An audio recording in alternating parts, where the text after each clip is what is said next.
García. Bienvenidos a Vive Miami.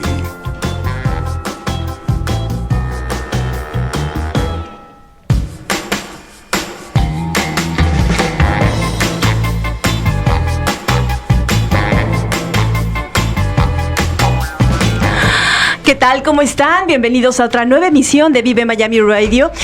Aquí en Vive Miami Lifestyle los saluda Julie García, transmitiendo en vivo a través de nuestro enlace Pangea Plus desde Miami, enviando un saludo a nuestros hermanos de Central FM Horizonte, esta gran cadena que cada día crece más en México y en Estados Unidos. Ya pronto les daremos una gran sorpresa. Y bueno, como ya saben, Vive Miami Lifestyle es un programa especial para todos aquellos que quieren saber más de esta ciudad, a dónde ir, dónde invertir, dónde comprar o simplemente saber cómo se vive en Miami. No se olviden de que pueden escuchar todos nuestros podcasts Vive Miami Radio en iTunes y por supuesto por Spotify, y síganos en nuestras redes sociales Vive Miami o visiten nuestra página web www.vivemia.com. Y bueno, ya saben que antes de mis entrevistas me gusta presentar algunas cápsulas informativas como la que viene ahora de mi querido Jorge Lerdo de Tejada, que siempre tiene cosas increíbles de verdad que compartir, como esta: taxis drones en Tulum, México. Veamos. El futuro llega a la tierra maya. Taxis drones aparecen en el cielo. Amigos de Tulum anuncian taxis drones en Quintana Roo. El 23 de septiembre del 2019 se anuncia a través de los medios informativos que una empresa en Quintana Roo tiene la intención de ofrecer tours a los principales puntos turísticos de Tulum a través de taxis drones. La empresa es Amigos de Tulum. Varios de estos equipos acaban de llegar a México, son los EHang 216. La noticia se une con otro acontecimiento en el mismo mercado. Japón se quiere unir a las firmas Boeing, Uber y Airbus para despegar los primeros autos voladores. Mientras a este movimiento le interesan los autos privados voladores, a este otro movimiento, como Amigos de Tulum, les interesan los taxis drones. Pero los drones se están proyectando para que den múltiples servicios, como logística, bomberos, primeros auxilios, policía, etc. La mayoría de ellos cuentan con motores eléctricos no contaminantes, una aplicación para pedir sus servicios, monitoreo de su desempeño en diferentes puntos, los viajes los programará el usuario en una pantalla dentro del vehículo. Muchos o la mayoría no necesitarán conductor, serán autónomos, y se calcula un costo no muy alto en operación y mantenimiento.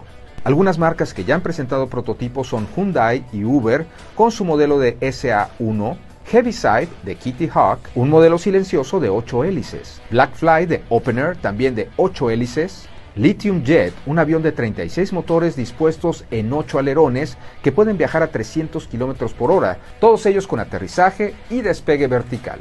Uno de los prototipos más impresionantes es el que está presentando Airbus en Europa, llamado Pop-Up, ya que el dron se unirá como un mecano a un chasis con llantas que te permitirá hacer un traslado terrestre, pero también contará con un cuadricóptero que lo transformará en un vehículo aéreo. El vehículo aún está en prototipo, pero la idea es muy original.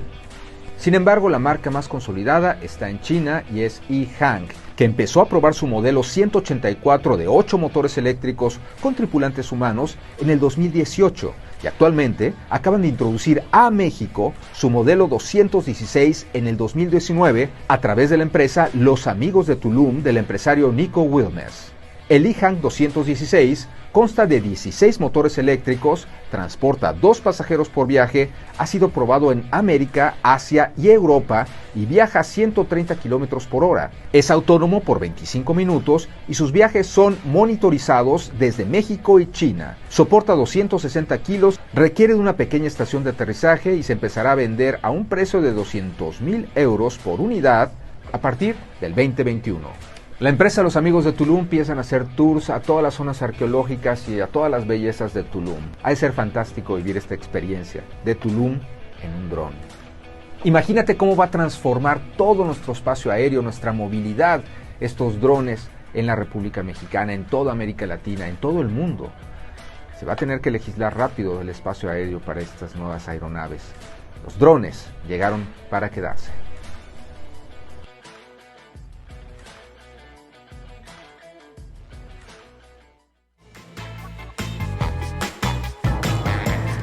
¡Wow! ¡Qué increíble! ¡Qué maravilla! Gracias, Jorge. Te mandamos un saludo. Y bueno, pues empecemos a ahorrar 200,000 euros. Oigan, y bueno, el día de hoy tendremos un programa muy interesante. Y es que a unos días de las elecciones presidenciales de Estados Unidos, los medios no dejan de confundirnos.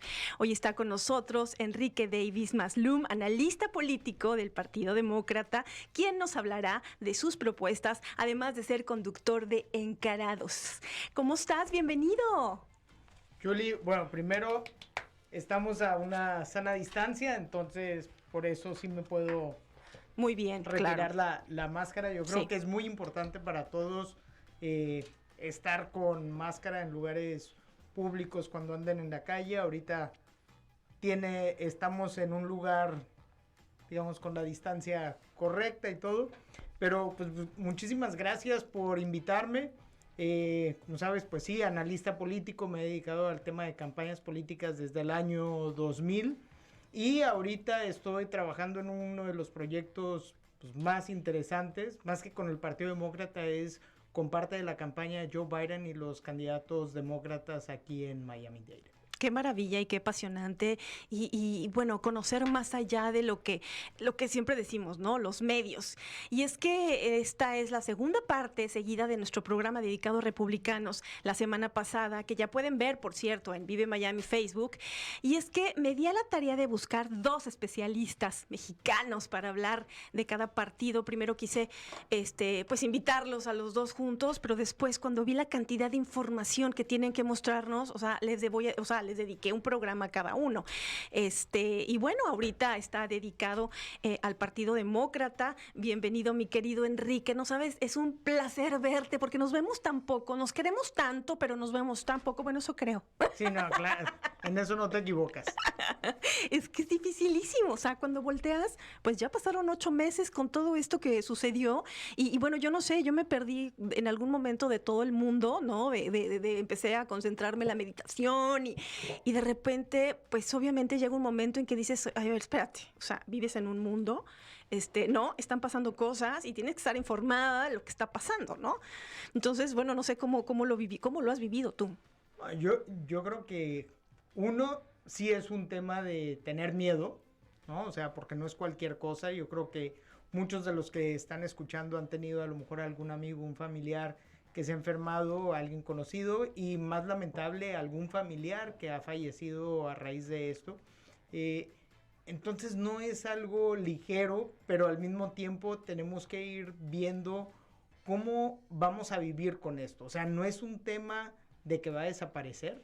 Tenemos que entender que esto todavía va para largo, incluso al encontrar la vacuna, no va a ser algo de forma inmediata, ya la encontraron y todo el mundo la tiene, porque va a ser todo un proceso de quienes le dan la vacuna, quienes se quieren poner la vacuna, porque dependiendo de cómo se anuncie, porque sí hay un tema de también temor de si es una vacuna acelerada o si realmente cumplió con todos los protocolos para ponérsela. Entonces ahí es donde uno entra en esta duda. O sea, yo, por ejemplo, sí espero que cumpla con todos los requisitos, porque sí soy una de las personas que me quiero poner la vacuna cuando salga, pues, para tratar de vivir una vida lo más, no es un tema de normal, pero lo más acostumbrado a lo que teníamos antes de que todo esto pasara, ¿no?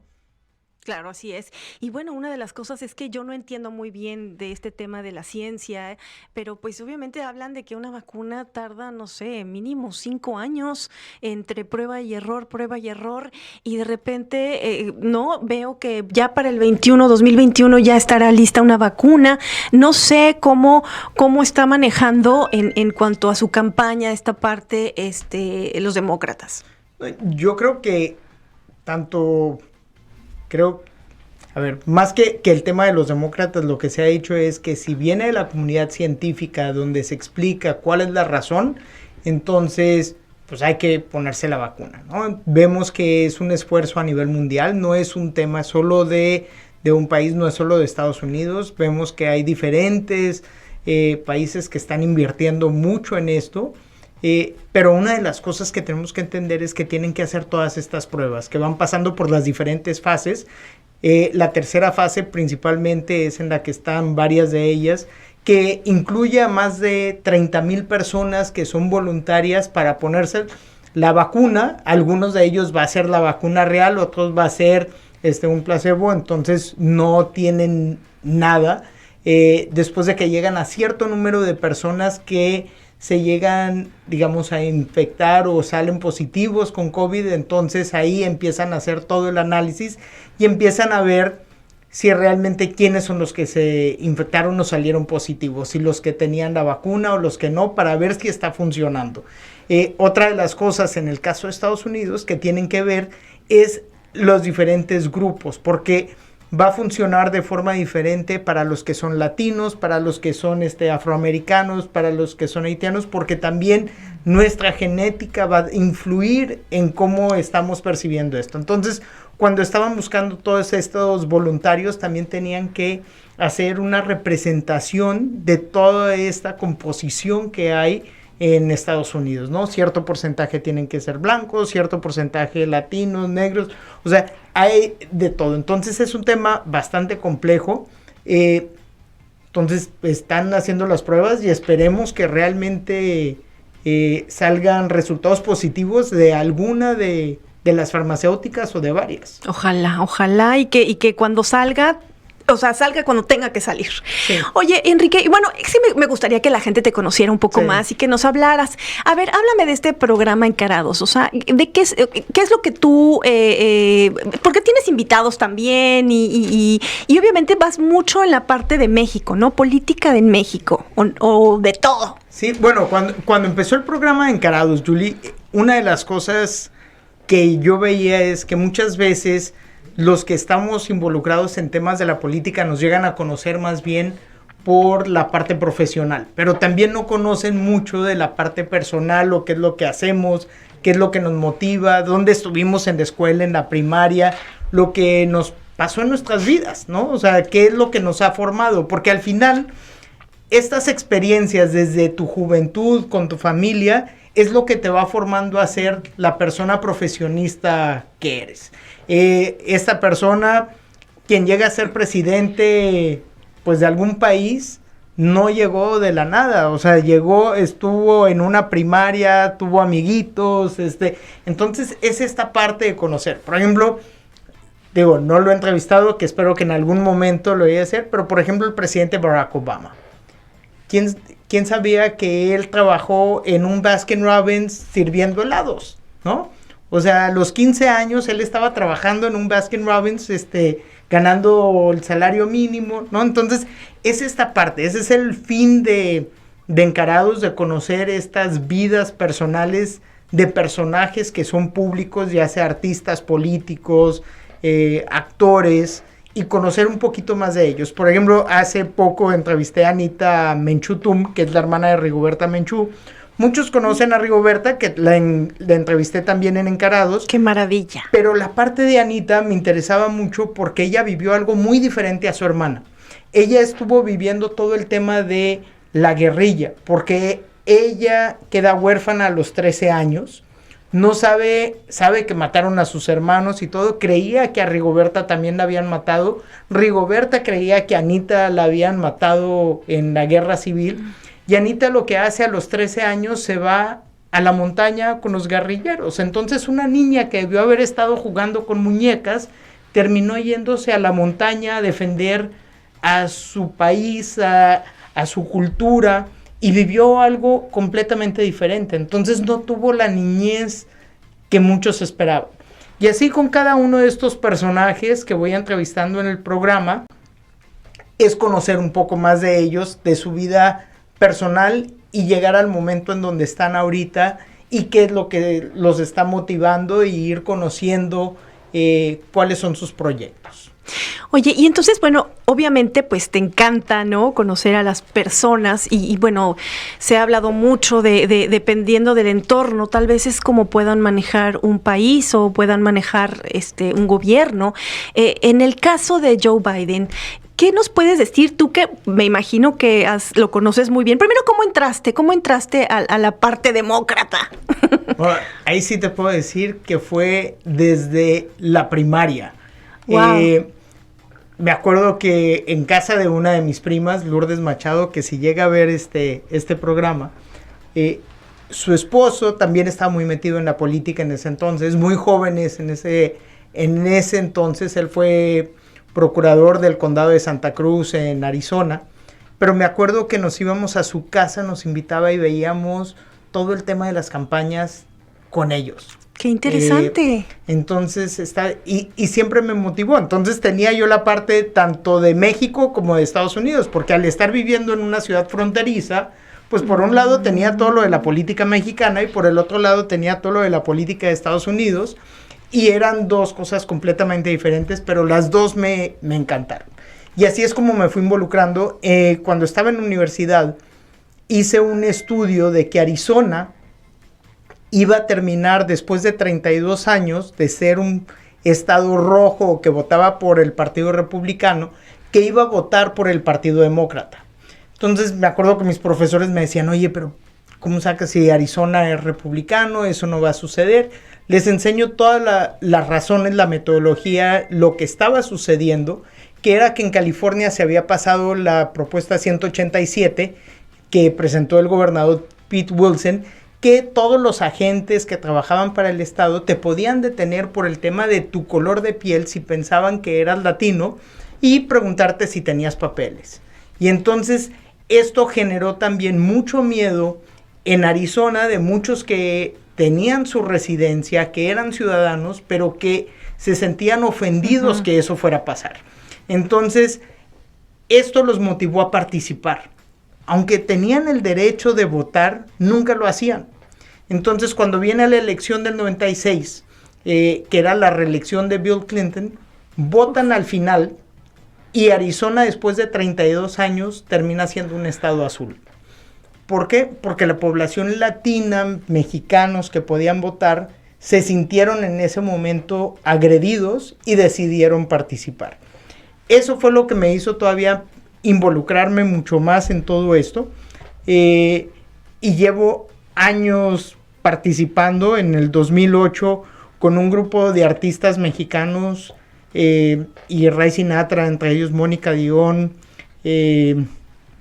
Cecilia Suárez, hicimos una campaña que se llamaba Sí se puede USA, que era somos 30 millones de latinos, sí se puede votar, y lo que hicimos fue enfocarnos en 3 estados que eran estados indecisos en ese entonces, que era Virginia, Nevada y Colorado, donde había alta población hispana, pero que si participaban podían cambiar también la balanza del resultado de la elección. Entonces mandábamos a radiodifusoras el video para que los, como tú, conductores lo vieran y entonces empezaran a decir, oye, los mexicanos quieren que salgas a votar. Le están diciendo que salgan a sus amigos, a sus familiares.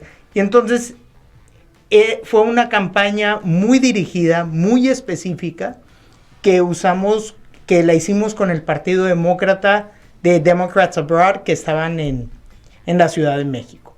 Entonces, pues he estado participando desde años. ¡Qué maravilla! ¡Qué maravilla! Y platícame, ¿y ahora qué están haciendo en cuestión algo similar? ¿Están haciendo algo similar con México, con los mexicanos? Sí, bueno, a ver, me voy un poquito a lo mejor a contestar un poco tu pregunta antes de Joe Biden, porque creo que sí es importante esto. Claro. Si vemos la vida de Joe Biden, creo que es una persona que está en contacto con la población en general. Cuando él se lanza como senador, tenía 29 años. No se iba a lanzar porque la Constitución dice que tienes que tener 30 años. Pero dice 30 años cuando tomas protesta. Entonces se lanza, gana. El día que él se va a Washington, D.C. para ir viendo todos los trámites porque ganó la elección, la esposa de él iba a ir también y le dice, me quiero quedar y voy a comprar el arbolito de Navidad y los regalos y todo. Se queda ella con los niños en ese entonces y se accidenta y muere ella y muere la hija, ¿no? Entonces le avisan a él, se regresa con su hermana, no iba a tomar protesta como senador. Entonces le dicen, que tomara protesta y que lo hiciera 6 meses y que después tomara una decisión, iban y le toman protesta en el hospital donde están sus 2 hijos menores. Él lo que decide es que no va a dejar a sus hijos y que todas las noches iba a dormir en la casa con ellos. Y entonces todos los días durante más de 30 años tomaba el tren de Delaware a Washington, D.C., mientras ha sido senador. Iba y venía para estar con sus hijos. Después pues cambia su vida, se casa con la doctora Jill Biden, pero esto también lo ha hecho estar en contacto con muchas personas, estar en comunicación con gente que trabaja en el tren, o sea, lo conocen, es, digamos, una clase trabajadora, y creo que también lo que se requería para esta elección era alguien que pudiera unir diferentes grupos, ¿no? Y yo creo que por eso terminó siendo el candidato. Qué interesante, y qué interesante porque, o sea, siempre me he hecho la pregunta, y tú que eres un especialista en esto, la gente vota por el partido, por la persona, es que pasan tantas cosas, ¿no?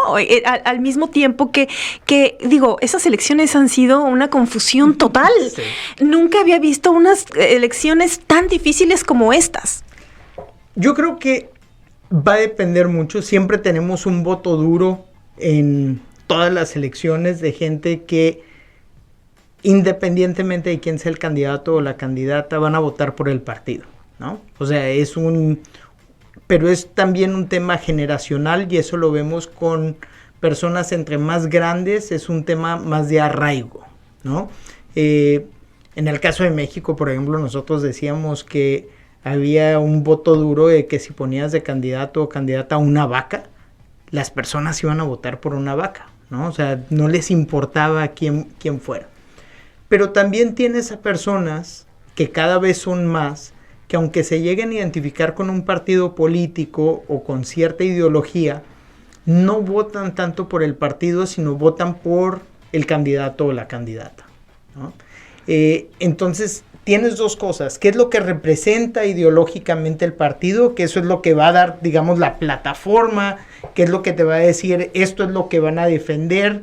Sabes que va a haber un parámetro porque es una escala de grises, o sea, no va a ser negro y blanco, sino dices, bueno, se va a mover entre estos puntos y de ahí tendrá que negociar.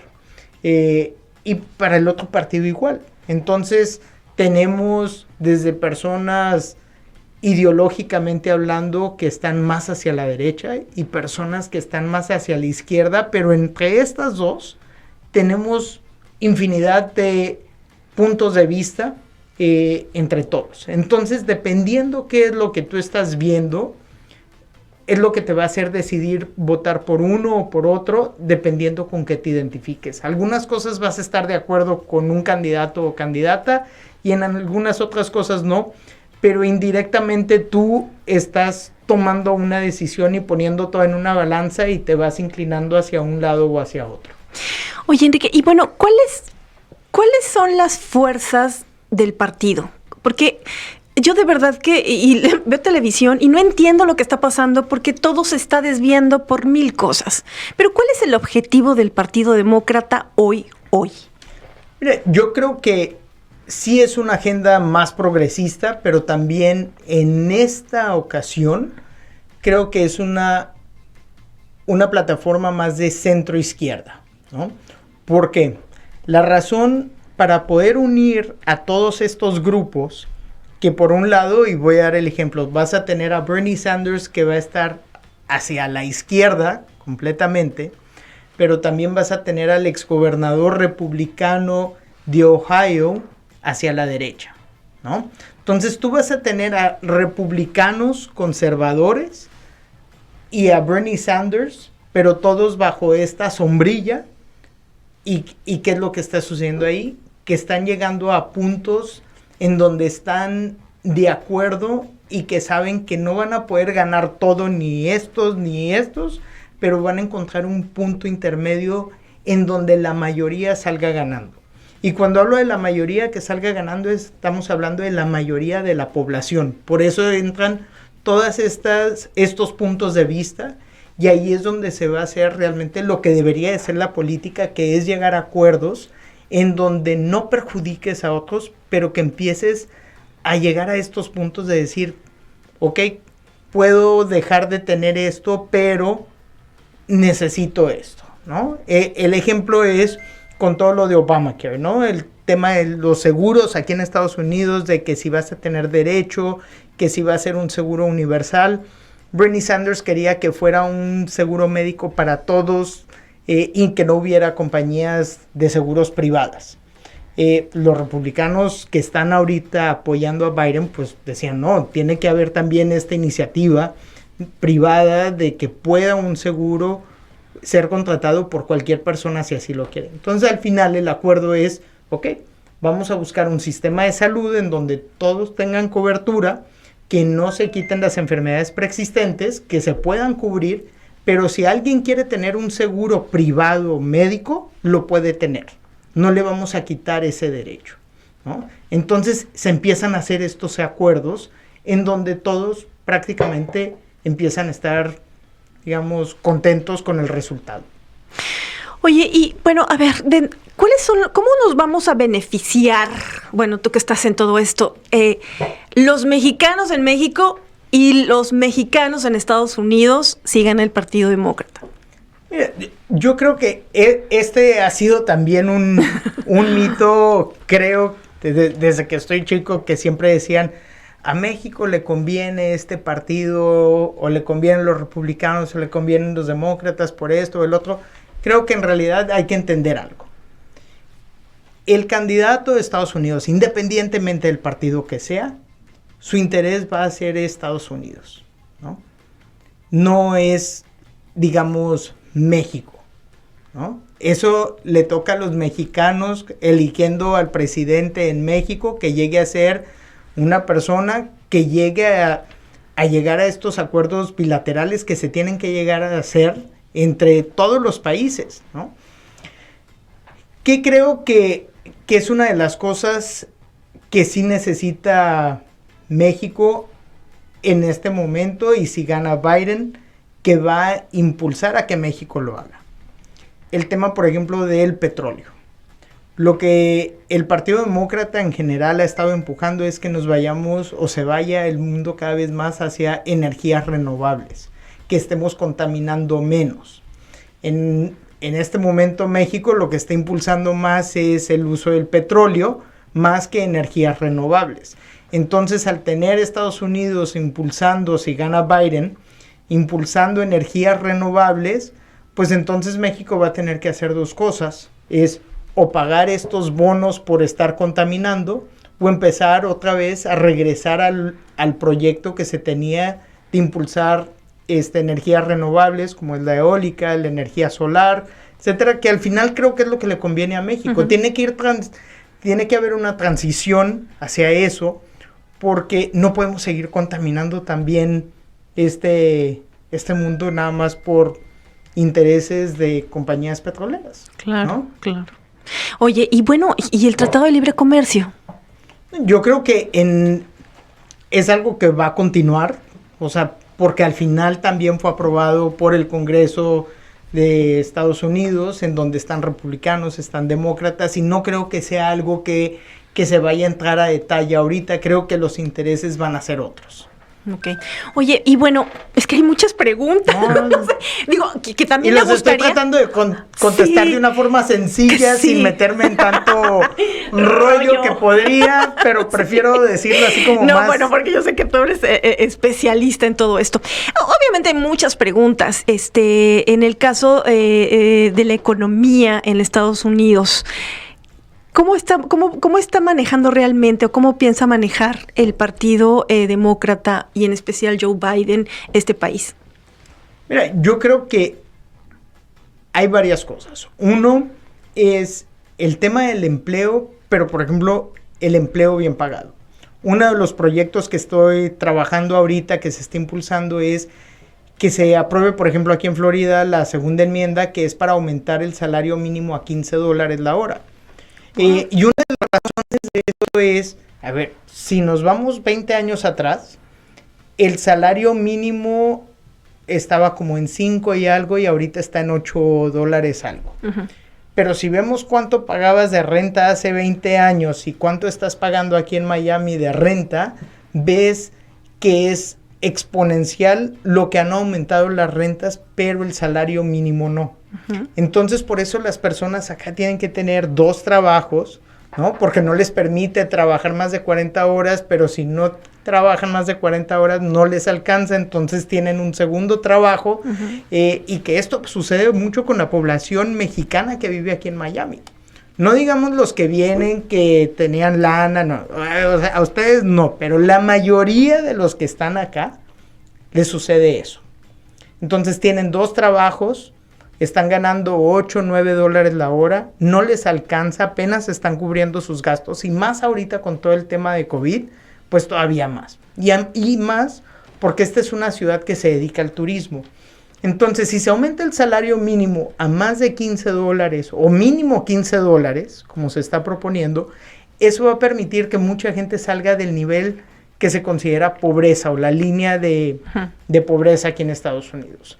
Y eso también, ¿qué es lo que va a hacer? Pues va a reactivar también todavía la economía porque vas a tener más dinero para gastar. Entonces unos dicen, no, pero van a aumentar las rentas. Sí, pero no de forma proporcional. No, o sea, no va a ser igual. Las rentas han seguido subiendo, pero el salario no. Entonces, creo que esos son de las cosas que se tienen que ver. ¿A quiénes vas a beneficiar en estos años? ¿A quiénes tienes que ayudar a levantar y tienes que hacer que crezca la clase media otra vez, ¿no? Así como tiene que suceder en México y después se tendrán que tomar esas decisiones para que la clase media vuelva a crecer, ¿no? Porque ahorita con todo lo de COVID también todos los empleos que se perdieron, la reducción en salarios y todo eso, tenemos más personas en México que bajaron otra vez a niveles de pobreza y pobreza extrema, y está sucediendo en todo el mundo, pero eso no es excusa, ¿no? O sea, está sucediendo, sí, pero entonces, ¿qué se va a hacer? ¿Cuál es el plan? Quienes tienen dinero, que sabemos que muchos de los que escuchan este programa es gente mexicanos que tienen y que no están en esta situación, pues saben que van a tener que pagar más impuestos si ganan más de $400,000 al año, ¿no? Pero si ganan más de $400,000 al año, sí, entonces claro, no están en una situación como una persona que gana $16,000 al año, ¿no? Entonces, es esta balanza que se tiene que hacer. Y solo si se empieza a cerrar esa brecha entre ricos y pobres, pues vamos a tener, digamos, un país más justo aquí. En México igual, tiene que suceder lo mismo, ¿no? No es de que quita a los ricos y no los queremos, no es un pleito contra los fifís, no debe de ser así. Es, ¿cómo le haces? Sí, creo que debe de haber ricos millonarios, pero también debe de haber una forma para que todos los que están en pobreza y pobreza extrema vayan saliendo y vayan convirtiéndose en clase media, ¿no? Oye, y esto de que se iba a regresar al incentivo de PPP, ¿qué pasa con el partido si gana? Ahorita ya está, ya va a haber otro, no vamos a tener otro incentivo los empresarios. ¿Qué pasa con el partido y esta situación? Entonces, la negociación en el Congreso antes de la elección. Mira, yo creo que si realmente hubiera voluntad política, así como el Senado aprobó en menos de 2 semanas a Amy Coney Barrett como ministra de la Suprema Corte, si realmente lo quisieran hacer, ya lo hubieran hecho, pero no quieren. Una de las razones que dice el Partido Republicano por las cuales no quiere dar estos incentivos o el stimulus package, todo esto, es porque dicen que si las personas reciben este apoyo federal, pues no van a querer trabajar. Entonces, y que en algunos casos les están dando más dinero que de lo que ganaban. Sí, pero pues si están ganando $8 la hora, pues claro que pero no les alcanza, ¿no? Entonces, no creo que se apruebe nada antes del 3 de noviembre. Ni después si gana el Partido Demócrata. Yo creo que si gana el Partido Demócrata, no creo que suceda hasta enero. O sea, porque tampoco creo que el Partido Republicano, que todavía tiene el control en el Senado, lo quiera hacer, ¿no? O sea, Mitch McConnell no tiene ningún interés en ayudar a la gente, ¿no? Entonces, A ver, el tema de migración, ¿qué planes tiene? Porque, bueno, se comentaba, se rumoraba que obviamente, pues, hubo durante Obama una cantidad impresionante de deportaciones. Sí. Ahora que regresa el Partido Demócrata, ¿qué pasará con todo esto? Yo creo que una de las cosas y que se ha platicado y se ha dicho es, sí hubo estas deportaciones, o sea, tampoco es así como decir, no, eso no sucedió, no, sí sucedió, pero hay una diferencia del tipo de deportaciones que se hicieron. El tipo de deportaciones principalmente fueron personas que sí habían sido detenidas por algún delito y por eso fueron deportadas. En vez de tenerlas en la cárcel aquí, o sea, principalmente fueron deportadas a México por esas razones. O sea, en su mayoría. No estoy diciendo que todos, pero gran mayoría. La diferencia de ahorita estos últimos 4 años ha sido que también han identificado, independientemente de si has cometido un delito o no, ciertos, digamos, grupos, clusters, buscando en ciudades santuarios, identificar quiénes no están, digamos, con sus papeles y tratar de deportarlos, ¿no? En algunos casos ya tenían el juicio ante el juez de migración para ver todo el caso y los deportaban antes de que se diera el caso, ¿no? O sea, estas eran como cosas que sucedían. ¿Qué es lo que se está buscando y se ha dicho? Es que se tiene que cambiar la ley migratoria para que esto no siga sucediendo y sí hay un incentivo para modificarlo y que no sea un delito el estar aquí sin papeles, sino buscar la forma, así como Reagan lo hizo en los años 80, en donde él dio amnistía a millones de mexicanos, es buscar esa forma. Por ejemplo, todos estos jóvenes DACA, buscar la forma para que ya no estén en esta situación de limbo que eres y al mismo tiempo no eres, y no te puedes legalizar, no puedes tener tu residencia, no puedes llegar a tener tu ciudadanía. Es modificar la ley migratoria para cambiar y transicionar a esa, digamos, a esa legalidad, ¿no? Entonces, sí hay esos incentivos para hacerlo, porque también es un desgaste estar en esta discusión constante. Si ya se hizo toda la investigación, este background check, y cumpliste con todo, entonces no hay razón para seguirte teniendo en esta situación así como, pues, en el limbo, ¿no? Claro, claro. Oye, Enrique, y bueno, ¿qué nos podemos esperar? ¿Qué le puedes decir a la gente? ¿Cuál es algo que tiene especial el Partido Demócrata para votar por ellos? Algo que nos falte, porque, ¿sabes qué? Ya se está acabando el tiempo, ¿puedes creer? ¿Tan rápido? Sí. Dinos, ¿qué falta? Algo que nos digas, o sea, porque hemos hablado rapidísimo de estos temas que obviamente nos podemos extender muchísimo. A ver, lo voy a poner de una forma yéndonos hacia atrás algunos años y principalmente con la población afroamericana en este país, ¿no?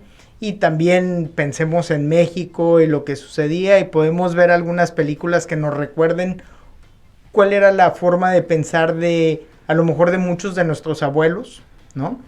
El tema racial, de sentirse superior por un tema de tono de piel, de no permitir que los negros pudieran estar en un mismo lugar que los blancos. En México, con la población indígena también, cómo son tratados, ¿no? O sea, esta discriminación que sí se daba. Conforme van pasando los años, pues se va modificando porque la forma de ver las cosas va modificándose, ¿no? Y al modificarse, pues vas haciendo ajustes para que no se den este tipo de cosas. Si vemos, por ejemplo, con la población LGBT, que no se podía casar, o sea, era así como que no podían estar juntos. Para muchos mexicanos era, ay, es un pecado y que, ¿cómo? ¿No?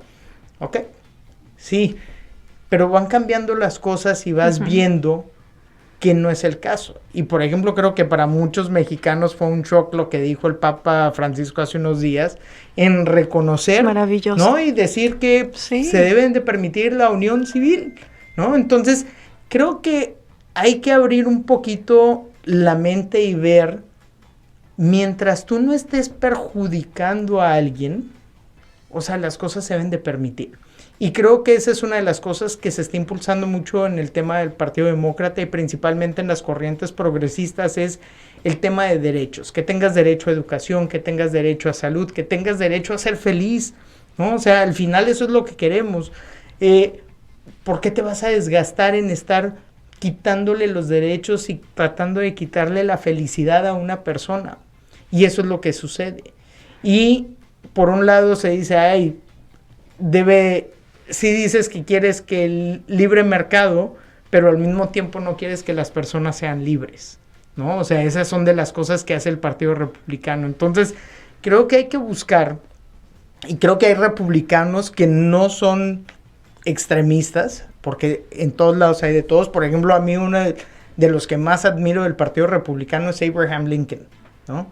Creo que ha sido de los mejores presidentes en Estados Unidos, el que abolió la esclavitud, que tenía una visión muy progresista y es republicano, o era republicano. Entonces, el Partido Demócrata en su momento era un partido más conservador y que no quería darle el derecho de voto a la mujer. Y al final fue presionado y terminó votando a favor para que las mujeres tuvieran el derecho a voto. Pero el Partido Demócrata antes no era lo que es ahora. Entonces, tiene que haber una evolución. Y si nos ponemos a pensar qué va a pasar en 20 años, los conservadores del Partido Republicano ya no van a ser tan conservadores porque generacionalmente muchos de ellos ya no van a estar con nosotros, se van a morir. Entonces, claro, hay que ir mejor evolucionando. Y hablando de esto, la candidata a vicepresidente, dame tu opinión. Quiero conocerla más, la conozco muy poco.